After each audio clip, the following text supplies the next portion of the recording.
Business mogul Aliko Dangote and the chairman of the Nigerian Governors Forum, Dr. Kayode Fayemi, have initiated a dialogue between the Kano State Governor, Abdullahi Ganduje, and the Emir of Kano, Muhammadu Sanusi II, in a bid to resolve the lingering crisis between the emirate and the state government.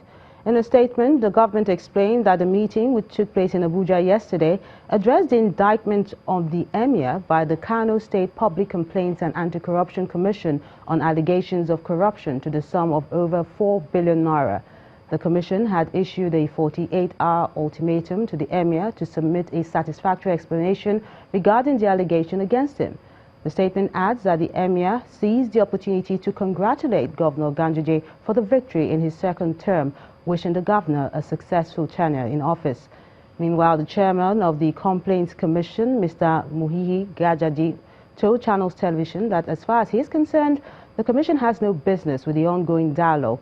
They're just waiting for a response from the state government on the recommendations of suspending the Emir to pave way for an investigation.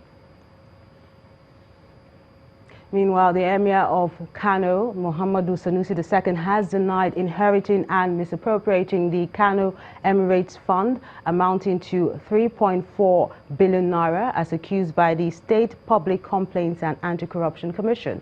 The denial is in response to replying a query sent to him 48 hours ago through his acting secretary of the commission, Mr. Abba Yusuf. The former central bank governor says he's not the accounting officer of the Emirate Council, stating that at the time he was appointed, the only money in the Emirate account was 1.8 billion naira.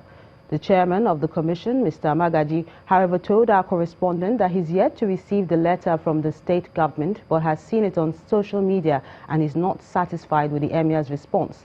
He says the commission gave a 9-page interim report based on factual evidence on how this money was spent, but only to be informed by the Emir that he inherited 1.8 billion naira. Now let's move over to the world of sports. Kayode has stories for us.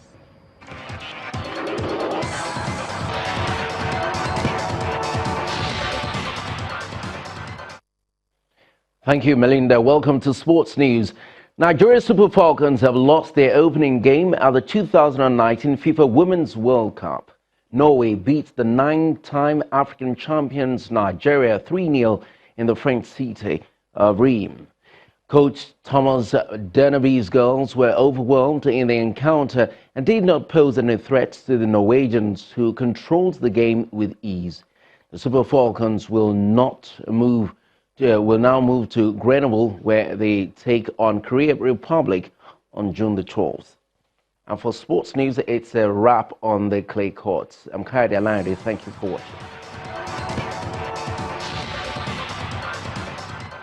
Many thanks, Kayode. Sudan's security forces have reportedly arrested 3 prominent opposition figures after they met the Ethiopian Prime Minister, who was in Khartoum to try to restart peace talks. This comes after the United Nations said it's sending a human rights monitoring group to Sudan and wants authorities to lead a full-scale investigation into the use of force after security forces mounted a deadly raid on a protest camp on June the 3rd. The Declaration of Freedom and Change Forces Opposition Alliance says 113 people were killed in the storming of the civilian protest camp and a wider crackdown. Britain marks the Queen's official birthday today with the annual Trooping Colour Parade. The royal family and thousands of spectators gathered to watch the display of Horse Guards in Whitehall. The Prince of Wales, the Duchess of Cornwall, the Duke and Duchess of Cambridge, as well as the Duke and Duchess of Sussex were all in attendance. In a beautiful display of army drills, music and horsemanship,